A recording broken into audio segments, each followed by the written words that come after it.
हकीकत के पन्नों से आज मैं प्रीति आपका एक बार फिर स्वागत कर रही हूँ। और जैसा मैंने आपसे वादा किया था कि देश और शहर और मध्य प्रदेश की ऐसी हस्तियों से आपको मिलवाऊंगी जिनका जीवन वास्तव में प्रेरणादायक है। आज जिनके परिचय को मुझे आपसे कराने की ज़रूरत नहीं है, ऐसे राष्ट्र कवि सत्यनारायण सत्तन जी आज हमारे साथ हैं, जिनकी भाषा, जिनका हर एक शब्द ऊर्जा से भरपूर होता है। सत्यन जी, आपका बहुत बहुत स्वागत है हमारे चैनल पे। और आज आपकी जीवन यात्रा, साहित्य यात्रा के बारे में हम जानना चाहेंगे और दर्शक भी जानना चाहेंगे, कैसे आपका हर एक शब्द ऊर्जा से भरा हुआ है जो आज के युवाओं में भी ऊर्जा को भर देता है। युवा तो स्वयं भी अपने आप ऊर्जावान होते हैं और मेरी साहित्यिक यात्रा तो वहीं शुरू हो गई। मेरे पिताजी जो थे वो बहुत बढ़िया आशु कवि थे और उनके गीत इस मालवा अंचल में बहुत गाए जाते थे। उनके द्वारा राम दंगल के गीतों का प्रचलन किया गया, जिसमें देशभक्ति से लगा के धार्मिक यात्राएं तक शामिल थीं। माणिक वर्मा, स्वर्गीय माणिक वर्मा जी के पिताजी और मेरे पिताजी दोनों ही कवि थे। वो भी शुक्र संभूत कवित्री है, मैं भी शुक्र संभूत कवि हूँ। मुझे जन्म से ही कविता मिल गई थी और जब मैं 6ठी क्लास में था तब मैंने पहली कविता लिखी थी और उसी स्कूल से मेरी काव्य यात्राओं का शुभारंभ भी हुआ था। अच्छा, स्कूल से काव्य यात्राओं का जब शुभारंभ हुआ और राजनीति जैसी जो विधा रही है उसमें भी आपने हिस्सा लिया, आप आगे आए। आप भारतीय जनता पार्टी के साथ होते हुए भी जो चीज़ें आपको अच्छी नहीं लगी उन्हें भी आपने बहुत ही बेबाकी से कहा। इसके पीछे कई सारी चीज़ें क्या रही, आप सुधार चाहते हैं और भी लोगों को जागृत करना चाहते हैं, वो भी थोड़ा समझाना। सत्य के समान दूसरा कोई धर्म नहीं है जी। जो सच्चाई है उसे कहने में किसी प्रकार की कोई आपत्ति नहीं होना चाहिए। पहले क्षण सच्चाई को सुनकर के उसकी कटुता का अनुभव करके किसी को उसका दुख पहुंच सकता है, पीड़ा पहुंच सकती है, असहमति पहुंच सकती है, लेकिन कुल मिला करके सत्य सत्य ही होता है। कुछ दिनों बाद वो उद्घाटित हो जाता है। तो जहाँ तक प्रश्न होता है आदमी के जीवन के विकास की प्रक्रिया का, राजनीति हो, मैं कुश्तियाँ भी लड़ा, शस्त्र भी संचालन किए, अखाड़े ये उठते हैं, प्रदर्शन करते हैं, लठ बाना पटे तलवार, इन सब का प्रदर्शन भी किया, कुश्तियाँ भी लड़ा, दंगल भी लड़ा। मेरे ख़ानदान में ये सब होता आया। मैंने संस्कृत का भी अध्ययन किया, पांडित्य की पुस्तकें भी पढ़ी। पढ़ने का शौक़ शुरू से लगा था मुझे। कुश्ती लड़ने का शौक़ था, कुश्ती लड़ता था। पढ़ने का शौक़ था, पढ़ता था। कविता लिखने की उद्भावना होती थी तो कविता लिखता था। एक दिन ऐसा मौका आया, स्कूल में ही काव्य पाठ का अवसर आया। उसके वार्षिक उत्सव पर मेरे गुरु राम स्वरूप शुक्ल दयाल जी थे, उन्होंने खड़ा कर दिया मंच पे। कवि सम्मेलन था, वो जानते थे कि मैं कविता लिखता हूँ तो उन्होंने मुझे मंच पर खड़ा कर दिया। मैंने मंच पर कविता पढ़ी और कविता पढ़ने के पश्चात जब मैं उस मंच से कवि सम्मेलन समाप्त हुआ तो हेड मास्टर साहब ने 5 रुपए दिए मेरे को। अच्छा। हाँ, उस जमाने में जब 3 आने फीस लगती थी 1958 में जी। उन्होंने 5 रुपए दिए मुझे, बोले ये तुम्हारा कविता पढ़ने का पुरस्कार है। वो मेरा पहला कवि सम्मेलन था। बहुत बढ़िया। वहाँ से शुरुआत हुई। गुरु के चरणों में बैठ करके शुरुआत की। उस शुरुआत के साथ साथ प्रारंभ हो गया। उसके 2-4 दिन बाद फिर दूसरा स्कूल था सरकारी, उसमें गैदरिंग था। उस गैदरिंग के अवसर पे वहाँ कवि सम्मेलन था। पहले स्कूलों में कवि सम्मेलन हुआ करते थे, कॉलेजेस में कवि सम्मेलन हुआ करते थे, देश के कवियों को बुलाया जाता था। तो मेरा पहला कवि सम्मेलन 58 में हुआ और उसके बाद में रुका नहीं। मेरे गुरु मुझे अपने साथ ले जाते थे, एक एक कविता पढ़ा देते थे बाल कवि के रूप में चलते चलते। तो वो यात्रा आज तक थकी चलती आ रही। कवि सम्मेलन स्कूलों में होने की जो बात आपने कही, आज सत्यन जी ये कवि सम्मेलन जैसे कार्यक्रम स्कूलों में, कॉलेजों में बहुत कम होते हैं, नहीं के बराबर सुनने को मिलते हैं। इसका कोई कारण आप देख रहे हैं या हिंदी भाषा के प्रति जो सम्मान है या जो जगह है हिंदी भाषा की हम लोगों के बीच में वो कम होती जा रही है? स्कूल और कॉलेजों में होने वाले कवि सम्मेलन जो है वो प्रेरक और ज्ञानवर्धक होना चाहिए। आज के कवि सम्मेलनों के अंतर्गत आई हुई फूहड़ता से उन स्कूल कॉलेजों में होने वाली फूहड़ता को और प्रोत्साहन मिल जाता है। है। इसलिए उस प्रोत्साहन जो ज्ञानवर्धक है, जी। जो आपको लक्ष्य की ओर बढ़ाने वाली है, कीरति भनिति भूति भली सोई, सुर सरि सम सब का हित होई। साहित्य, कविता, कीर्ति, विभूति वो सारी इसी काम की है कि वो दूसरों का हित करे। वो हित करने के बाद आज आप देखो गंभीर कवि सम्मेलनों में गंभीर कवियों की कमी रहती है, ऊर्जावान लोग हैं तो हास्य कवि की बहुतावत होती है। और कवि सम्मेलन का नाम भी अखिल भारतीय हास्य कवि सम्मेलन होने लगा, मतलब दूसरे कविता के रसों से कोई लेना देना ही नहीं रहा है।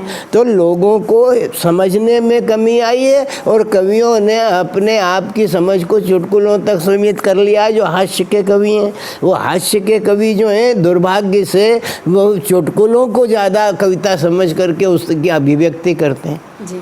ये दूर होना चाहिए।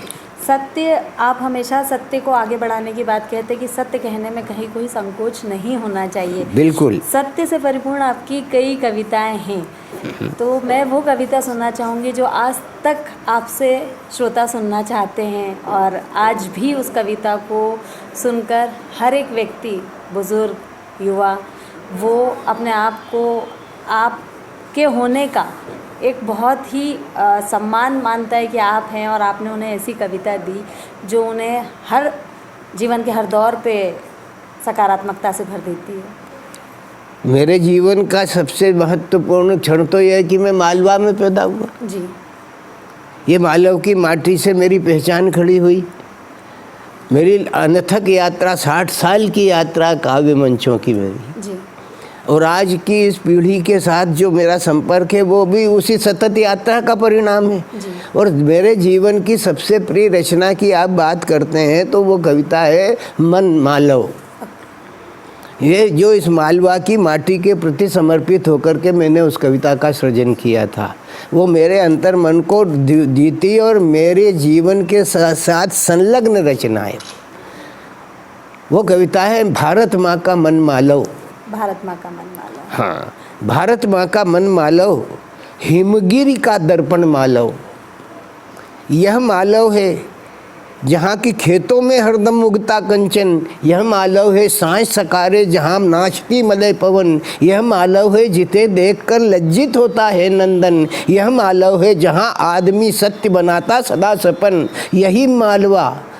यही मालवा जहाँ सुदामा को कान्हा का प्यार मिला। यही मालवा है जिसको शाकुंतल का उपहार मिला। मेघदूत को पाती देने का गौरव इसने पाया। दुनिया को एक थाती देने का गौरव इसने पाया। सिंहासन 32 की आँखाएँ इसकी है नारी। वीर विक्रमादित्य खुरमा की भी गाथाएँ प्यारी। खेतों खलिहानों में लोक गीत की धुन बजती रहती। गाँवों में चौपालों पर नितनों में फिर सजती रहती। रूप महल की प्राचीरों में, रूप महल की प्राचीरों में, रूप महल की प्राचीरों के में श्रृंगार भरा। और मालव के हर कण कण पे देखो सुंदरता का प्यार भरा। प्रकृति का यौवन मालव, संस्कृति का जीवन मालव, भारत माँ का मन मालव, हिमगिरी का दर्पण। बहुत लंबी कविता है ये मेरे अंतर मन को छूने वाली। इस कविता का आखिरी छंद था कि जहाँ प्यार को प्यार मिला हो। क्या है मालव? तो बोले जहाँ प्यार को प्यार मिला हो, दंभ जहाँ पर हारा हो। कालिदास को जो मालव प्राणों से ज़्यादा प्यारा हो। महाकाल महाराजा जिस मालव की करते निगरानी। जहाँ नारियाँ तक हंस हंस कर देती हैं कुर्बानी। भोज विक्रमादित्य जिन्हें इतिहास झुकाता है मस्तक। यहाँ दुश्मनों ने इनके कारण ही कभी न दी दस्तक। जिसके शाख पात कण कण तृण तृण में, जिसके शाख पात कण कण तृण में प्राण समाये हों। जिस मालव ने सदा प्यार के गीतों को दोहराए हों। जिस मालव ने हरदम ही शरणागत का सत्कार किया। जिस मालव ने धोखे से भी दुश्मन पर ना वार किया। उस मालव की माटी शीश चढ़ाकर सत्तन कहता है। जहां नर्मदा क्षिप्रा की धारा में अमृत बहता है। उस मालव से हे परमेश्वर, उस मालव से है परमेश्वरी, मत मुझ कवि को बिछड़ाना। अगले जन्म पुनः सत्तन को इसी धरा पर उपजाना। ताकि मुझको पुनः मेरे शाकुंतल का उपहार मिले, भीगी रातों में सजनी का भीगा भीगा प्यार मिले। सत्तन का तन मन मालो, सत्तन का तन मन मालो, मात पिता गुरुजन मालो, भारत माँ का मन मालो, हिमगिरी का दर्पण। सत्तन जी, राजनीति में आने का आपका कोई ऐसा मोटिव रहा है, कोई कारण ऐसा रहा है जो आपको लगा कि मेरे जाने से ये चीज़ों को मैं सुधार सकता हूँ और उसे बेहतर कर सकते हैं? इसके पीछे का कारण मैं जानना चाहूँगी आपसे कि राजनीति में हस्तक्षेप का आपका कारण। मैं राष्ट्रीय स्वयंसेवक संघ का स्वयंसेवक हूँ जी। भारतीय जनसंघ की राजनीति में मैं 1953 से संयुक्त हुआ। जी। मेरी उम्र 13 साल की थी, मैं नहीं जानता था चुनाव क्या होते थे। और वो जब 52 के टिकट लड़े तो इस शहर में एक बहुत महत्वपूर्ण सज्जन हुआ करते थे, पंडित रामनारायण जी शास्त्री जी हैं। वो पंडित रामनारायण जी शास्त्री उस समय वो कुशल वैद्य थे। जैसे डॉक्टर मुखर्जी की प्रसिद्धि है, वैसे ही डॉक्टर वैद्यराज रामनारायण जी शास्त्री की प्रसिद्धि थी। और वो इस शहर के बहुत गणमान्य और परम विद्वान पुरुष थे, लेखक भी थे, कवि भी थे, वैद्य तो उत्तम कोटि के थे। और वो राष्ट्रीय स्वयंसेवक संघ के चालक भी थे। यहाँ पर मैं उनके नेतृत्व में काम करता था। तो वो चुनाव लड़े, अच्छा, पार्षद का, और सौभाग्य से उसी वार्ड से लड़े जिसमें मैं रहता था। तो मैंने उनके दीपक के चुनाव चिन्ह पे काम करने का अवसर मिला और वो चुनाव हमने जीता। पार्टी बनी थी तब, जनसंघ का उद्भव विकास ही हुआ था। तब रामनारायण जी के साथ काम करा। तब से मैं जो संलग्न हुआ जनसंघ से, तब से चलता चलता यहाँ तक आ गया।